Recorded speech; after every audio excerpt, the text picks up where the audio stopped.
IPL को नहीं मुस्ताफिजुर को विवादीय बयान। नमस्कार दर्शक बंधु, आसंता मार्च 26 तारिख ठारू आरंभ होगा जाऊँगी इंडियन प्रीमियर लीग आईपीएल। विश्वर सर्वबृहत क्रिकेट लीग आईपीएल खेलने सबु क्रिकेटर बहुत आशा। तेबे निकट शेष होता आईपीएल नीलामी रे अनेक नुआ मुआ एथर आईपीएल बिक्री होते। तेबे एथि सहित बांग्लादेश किसी खेलाड़ी एथर आईपीएल नीलामी होते। से बांग्लादेश द्रुत बोलर मुस्ताफिजुर रहमान 9 कोटी टंकार कलिकता नाइट राइडर्स दल किनी किंतु बांग्लादेश रे हिंदू लोकों को आक्रमण पर बांग्लादेश खेलाड़ी को आसंता आईपीएल न खेल विरोध कर जहाँपर बीसीसीआई एक कथा को समर्थन जनाई आसंता आईपीएल बाद देइथिला मुस्ताफिजुर रहमान को।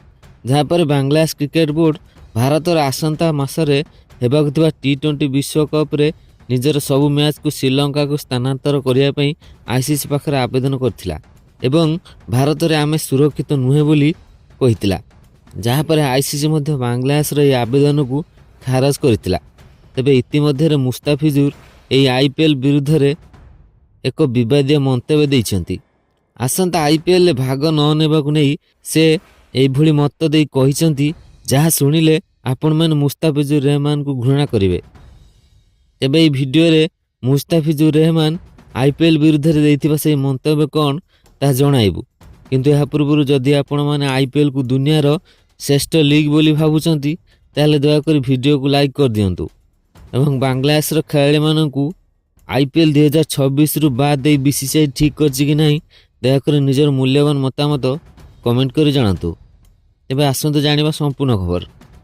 दर्शक बंधु, मुस्ताफिजुर रहमान को कलिकता नाइट राइडर्स 9 कोटी टंकार निज दल में सामिल करथिला।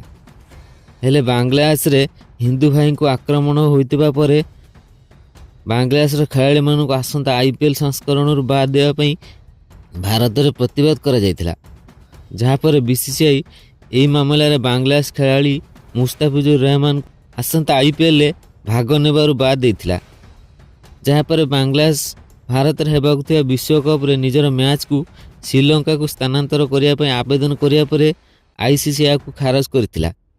तेबे इतिमध्य मुस्ताफिजुर निजर एक मंतव्य आईपीएल विरुद्ध मत दे एक विस्फोरक बयान दे कहिसेंती जे आईपीएल एक घटिया लीग।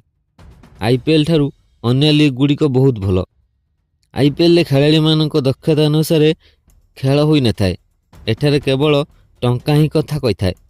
केवल टंका पई खेलाड़ी माने एही लीग रे भाग नहीं थांती। आईपीएल एक थर्ड क्लास लीग। एठारे अधिक टंकार बिक्री होइतिबा खेलाड़ी को मध्य संपूर्ण टंका दिया जाय न थाए। खेलाड़ी माने एठारे बहुत असुविधार सम्मुखीन होइतांती। एही आईपीएल ठारू पीएसएल बहुत भल। सेठारे खेलर मान आईपीएल खेलर मान ठारू बहुत ऊपर। पीएसएल खेलाड़ी निजर दक्षता देखाई परिवे। एही आईपीएल बहुत छोट बाउंड्री करा जाय जेउठी कि बोलर मानक पई भल खेल प्रदर्शन करबा अत्यंत कष्टकर। किंतु पीएसएल सेमिति नुह। सेठारे बहुत बड़ बाउंड्री थाए जेउठी बोलर मान निजर दक्षता अनुसार बोलिंग करथांती।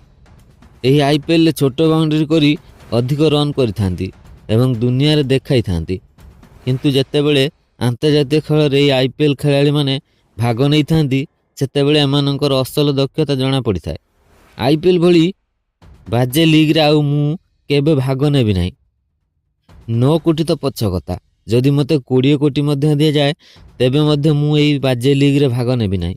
आउ मते एमिति अचानक मोर दोष न थाई बाहर कर देबार प्रतिशोध मु आसंता टी20 विश्वकप रे जदि भारत आम विरुद्ध रे मैच खेले ताहले मु सेथिरे हासिल करिवि। नचेत केबे भी भारत आम विरुद्ध रे मैच खेले सेथिरे मध्य मु मो अपमान प्रतिशोध नेबी। भारत को मु मो बोलिंग रे धराशायी करिवि। भारत मो विरुद्ध करथिबा अन्यायर मोर चिरदिन पई मने रहिबो। तेबे दर्शक बंधु, मुस्ताफिजुर रहमान को एभली बयान ले आपणक मतामत कौन दयाकरी कमेंट कर निजर मूल्यवान मतामत जणातु।